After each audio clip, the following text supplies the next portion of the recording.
payment and the balance in monthly payments. So I'm going to show you a scenario here of how you can be the bank. So let's say you come across a lead and there's a property for sale for $250,000, okay? So I'm going to structure multiple offers to this seller, and I'm simply just going to send this over in an email after I've pre-screened them, and just give them 3 different ways that I can buy their house. And they'll let you know which one of those offers would be right for them. So here's how I'm going to structure 3 different offers on a house that the seller's asking $250,000 for. Okay, the first offer is going to be a $240,000 purchase price, $10,000 down, and the balance in monthly payments, $958. The second offer here is $220,000 with a $25,000 down payment and the balance of $812 over time. And the third offer here, it's just a cash offer, and why I put this in here is to make my terms offers look a lot more attractive. So let the sellers know you can pay them cash, but it's actually going to be at a discount. So after a little bit of negotiation, let's say you finally negotiate on some final terms, and these are the terms of your purchase. So you're going to purchase the house for $235,000. Now that's only 92% of what they are asking for, and that is a very, very attractive offer in today's market.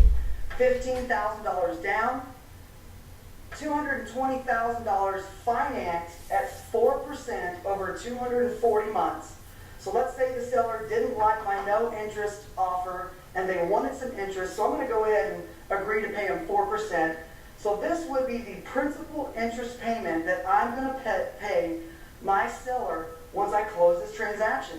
Now these are the exact numbers that you would write into your purchase contract, the seller financing addendum, and then at closing, your attorney will draft the note and the deed of trust. And in the promissory note, these will be the terms of the note.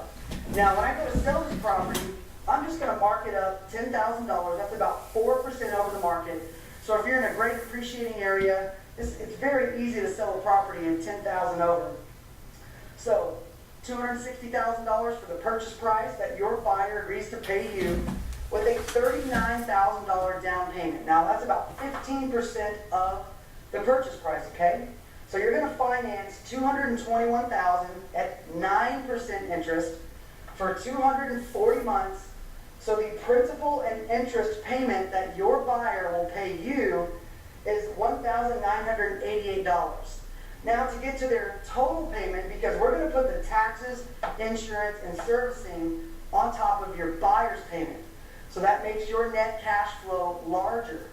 So we're going to estimate about $200 for taxes, $95 for servicing. I typically have my borrowers pay my servicing costs of $35 a month. So that's a total payment that your buyer pays you of $2,318. Now, all these numbers are gross just to give you an idea of how to structure both sides of the agreements. Here are your profits on this deal.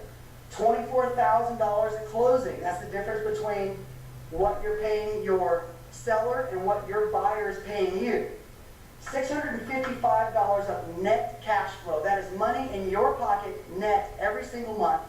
That's the difference between the principal interest payment that you pay your seller and what your buyer pays you. Now the annual cash that this property will kick off is about $7,800 annual. So if you take these numbers and add them up in your first year, $32,517 in year one. Now if you did this 4 times, if you just bought 4 houses with this Be the Bank strategy, you can make somewhere over $130,000. How many of you would love to have $130,000 off 4 houses in your first 12 months? So guys, listen, if you've enjoyed this video and you want to be notified when we send out more, just subscribe to this channel, and good luck to you.